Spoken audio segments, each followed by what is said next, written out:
and it is time to step in to your true creative potential. Taking the time to make sure that you're ready for this one is really about the way that you would prepare the soil before you plant something in it. We want to make sure that the earth is nicely composted, it's nicely moisturized before we put that tulip bulb into the soil so that it can grow. So that's your true creative potential. I want you to imagine that tulip bulb. And I'm going to come back to that. So this is a really interesting one, the potential that we have as creatives, as writers, the potential that we have to express ourselves and communicate.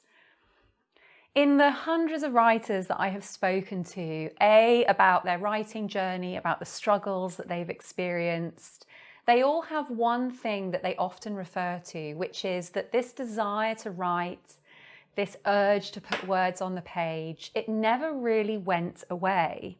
They may have tried to step into a regular job, or maybe they fell off the writing wagon and they abandoned their novel. But eventually it comes around again. We can't fully turn our back on that urge, which is why we stick at it, despite the fact that we might be having a miserable time, we might be riddled with insecurity over our writing, because we can't quite deny that impulse. So how do we get to a place where that impulse is really given free rein, where that tulip bulb stops being just a dried onion-looking thing and becomes this incredible flower? So we want to find a way to give our creative potential the conditions in which it can grow. And we also want to understand why it's currently just remaining as a bulb and not turning into a flower. So often what can happen is that we can have this urge to write, we can have this desire to express ourselves, to tell stories, to move people with our words. So there's that potential. But we also have some layers in the mind where we're thinking, I'm not really a creative person, or my ideas aren't really that special. So as you can see, there's a conflict. If we don't really think our ideas are special, or we don't really believe that we're creative, we're not going to take that tulip bulb and plant it deep in the earth and nourish it and water it so that it can grow, because we don't really believe that anything is going to come out of it. Or we don't really believe that there is actually a flower in that bulb. The bulb just kind of looks like it's flaking, it just looks like a dull brown. How could a beautiful flower come out of it? So really this video is to start to get you to make that pure connection with that urge within you. It's there for a reason. Not everybody feels it. Not everybody in this world is trying to become a writer. So it's very unique. It's very unique to have that desire to write. And it doesn't matter how gentle or soft that desire is. Because as we know, we can always improve, we can always strengthen. And we've got this bulb, our true creative potential, and we're ready to plant it. But we want to make sure that the conditions are right. So often when I'm working with writers, it might be I'm doing a workshop or I'm working one-to-one, what will come up is that as a child, they were creative, or as a child, they had certain games that they loved to play. This childlike, innocent experience of just losing yourself in your imagination, of really being able to entertain yourself with lovely, delicious thoughts of things that aren't there, like wonderful, magical imaginings. So I want you to start to think about your childhood, and I want you to start to think about some of the things that you used to do.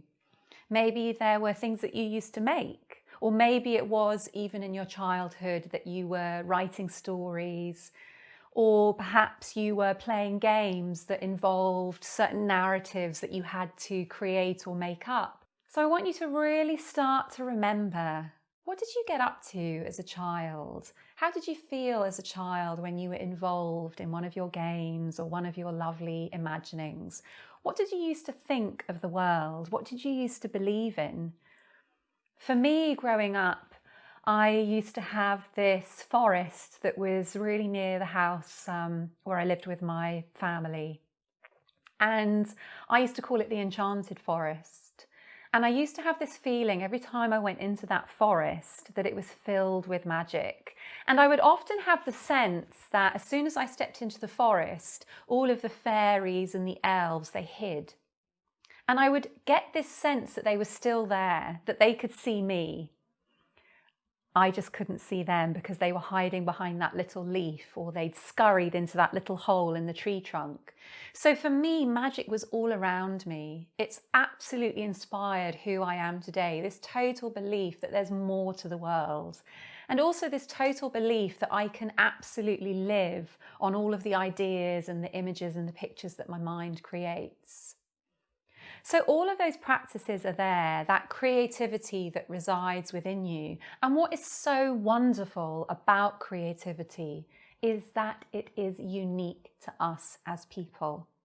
Often we can look at somebody else and we can think they have really good ideas, or the way they write is so incredible, and we get into that comparison game.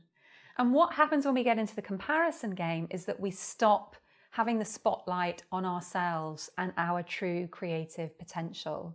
So I want to put that spotlight back on you. I want you to imagine as a child how you felt, the things that you thought, the things that you imagined. And I want you to now begin to bring that into your present life and to think of those conditions that you had as a child that really spurred your imagination, and how you can bring those conditions into your current life. How can you make your current life more playful?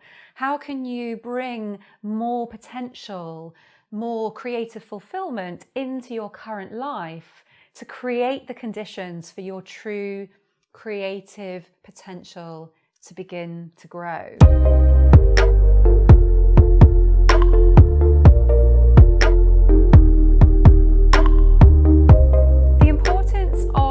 This exercise, where we really get a handle on our true creative potential, is to begin to train the mind into understanding that it is always there.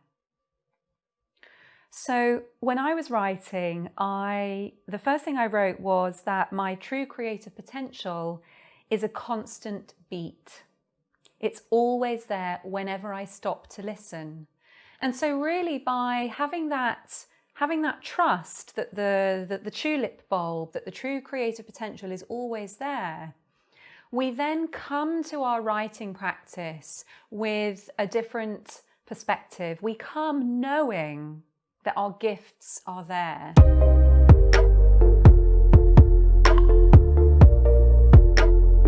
there we go, really stepping into the powerful work of true creative potential.